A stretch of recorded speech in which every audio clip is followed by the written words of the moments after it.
Hello दोस्तों, हम आशा करते हैं कि प्रश्नावली 2 आपको समझ में आ गया होगा। और यदि आपको प्रश्नावली 2 समझ में नहीं आया होगा तो आप मैसेज कर सकते हैं। जो भी क्वेश्चन आपको समझ में नहीं आया होगा हम आपको और अच्छी तरह से समझाने की कोशिश करेंगे।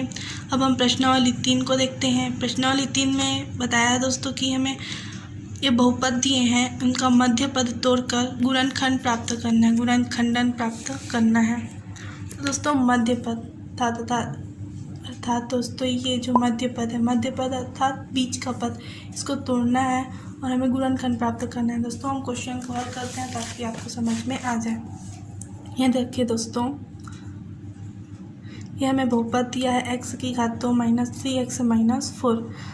अब दोस्तों हमें मध्य पद तोड़ना है अर्थात इस 3 को तोड़ना है और इसको ऐसे तोड़ना है कि गुणा करने पर 4 आए। दोस्तों यहाँ पास कुछ दिए तो 1 है, 1 का 4 के साथ गुणा करेंगे तो 4 एकम 4। तो इस मध्य पद को ऐसे तोड़ना है कि वो जो भी संख्या लेंगे उसका गुणा करने पर 4 आए और जोड़ने और घटाने पर, जोड़े या फिर घटाए कुछ भी करे, -3 आना चाहिए और गुणा करने पर -4 आना चाहिए। ऐसी कोई भी संख्या लेते हैं। तो दोस्तों सबसे पहले हम देखते हैं 2 का गुणा करते हैं। 2 × 2 तो 2 दूनी 4 तो आया दोस्तों, गुणा करने पर 4 तो आया, लेकिन 2 और 2 को जोड़ेंगे तो 4 आएगा, 3 नहीं आएगा। या फिर 2 और 2 को घटाएंगे तो 0 आ जाएगा, मतलब ये नहीं हो सकता।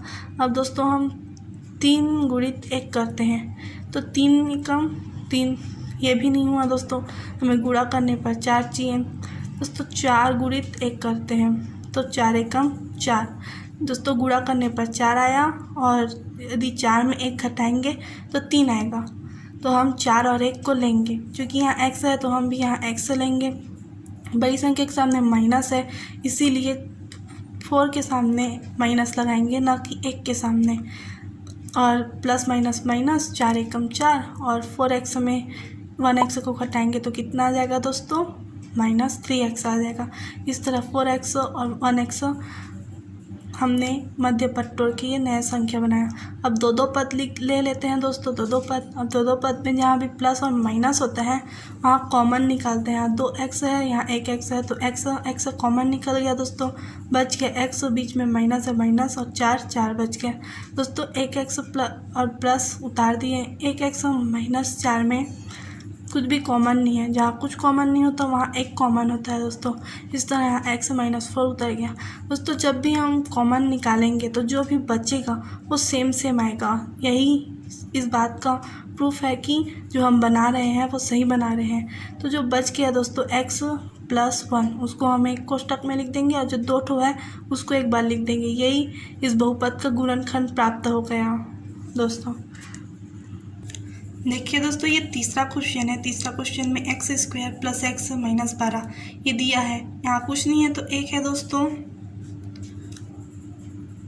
और यहाँ भी कुछ नहीं है मतलब 1 है दोस्तों।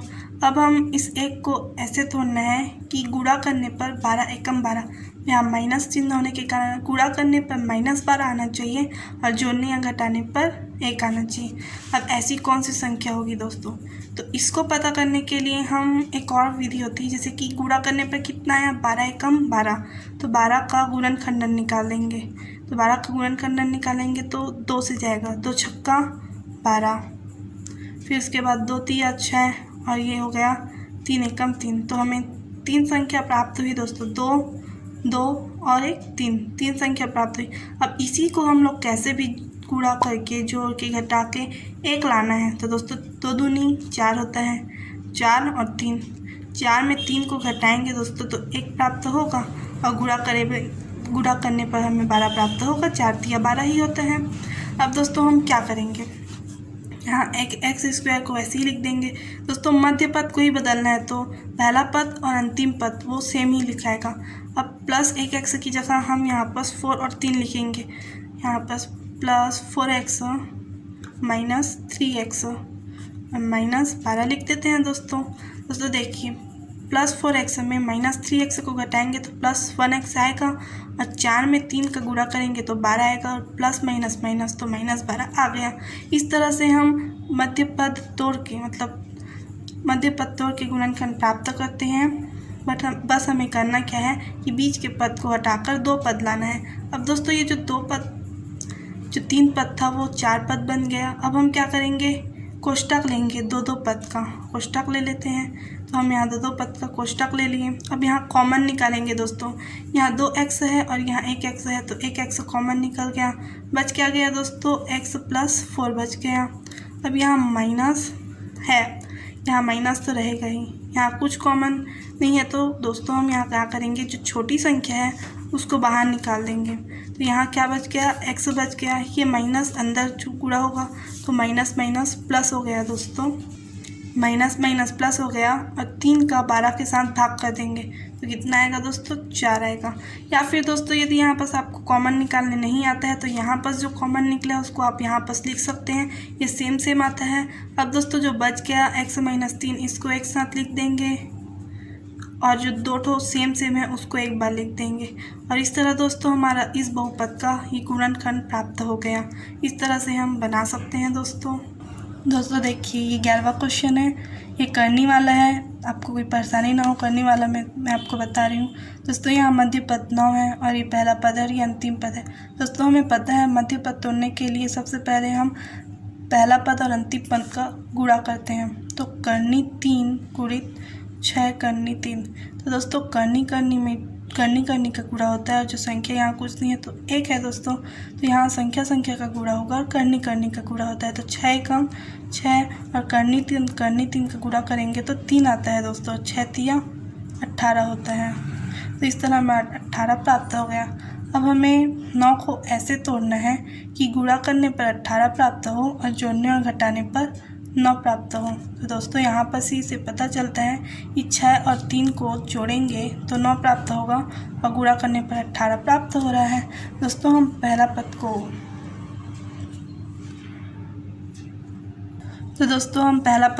पद वैसे ही लिख देंगे 3y²। बचा जो मध्य पद है उसको हम क्या लिखेंगे, 6y + 3y और अंतिम पद लिख देंगे दोस्तों। अब क्या करेंगे दोस्तों, हम 2 पद लेते हैं। तो करनी 3y² + 6y, इसका एक पद हो गया और ये बीच में प्लस रहेगा ही दोस्तों, और 3y + 6 करनी 3, ये 2 पद ले लिए दोस्तों। अब यहाँ पर हम कॉमन निकालेंगे। तो सबसे पहले हम 6 का गुणनखंड निकालेंगे तो 2 और 3 आएगा दोस्तों। तो हम यहाँ पर करनी 3y² + 2 गुणित 3y लिखेंगे। मैं आपको बड़ा करके समझा रहा हूँ दोस्तों ताकि आपको आसानी से समझ में आ जाए। बचा इधर करनी 3y + 6 करनी 3 को वैसे ही उतार देंगे। चूँकि दोस्तों आपको पता है कि करनी 3 और करनी 3 का गुणा होता है तो 3 आता है, तो 3 को हम करनी 3 लिख सकते हैं। ठीक उसी प्रकार से यहाँ पर के 3 को हम करनी 3 लिख सकते हैं। करनी 3y² है + 2 है गुणित इस 3 को हम करनी 3 गुणित करनी 3 और y तो है ही, y लिख सकते हैं दोस्तों। बीच में प्लस ही प्लस है, फिर 3y + 6 करनी 3, इसको इस तरह लिख देंगे। अब कॉमन निकालेंगे दोस्तों। तो करनी 3y और करनी 3y कॉमन निकल जाएगा। तो करनी 3y कॉमन निकल गया। तो यहाँ पर 2y है तो 1y बच गया दोस्तों, +2 यहाँ 2 करनी 3 बचेगा दोस्तों। एक करनी 3 और y निकल गया है, तो 2 करनी 3 बच गया दोस्तों। अब यहाँ पर हम प्लस लेंगे। यहाँ पर भी दोस्तों अगर हम देखें तो 3 को हम करनी 3 लिख सकते हैं दोस्तों। हम 3 को करनी 3 भी लिख सकते हैं और एक और विधि से बना सकते हैं। 3 को हम कॉमन निकाल देंगे दोस्तों, तो यहाँ पर y बच जाएगा और 3 का यहाँ पर हम 6 करनी 3 से भाग दे देंगे। तो मान लीजिए 6 करनी 3 है, बटे 3 से भाग देंगे तो 3 एकम 3, 3 दूनी 6, तो 2 करनी 3 बच गया दोस्तों। तो +2 करनी 3 सेम आ गया दोस्तों। y + 2 करनी 3 y + 2 करनी 3, अर्थात हम जो बना रहे हैं वह सही है दोस्तों। अब करनी 3 y + 3 को हम एक बार लिख देंगे, करनी 3y + 3 और बचा जो सेम है उसको एक बार लिख देंगे दोस्तों, y + 2 करनी 3। इस तरह से दोस्तों इस बहुपद का गुणनखंड हमें प्राप्त हो गया। दोस्तों हम आशा करते हैं कि प्रश्नावली 3 का क्वेश्चन आपको समझ में आ गया हो। यदि जो भी क्वेश्चन में आपको डाउट होगा आप मैसेज कर सकते हैं, वो क्वेश्चन का वीडियो हम बना के हम सेंड कर देंगे। थैंक यू दोस्तों।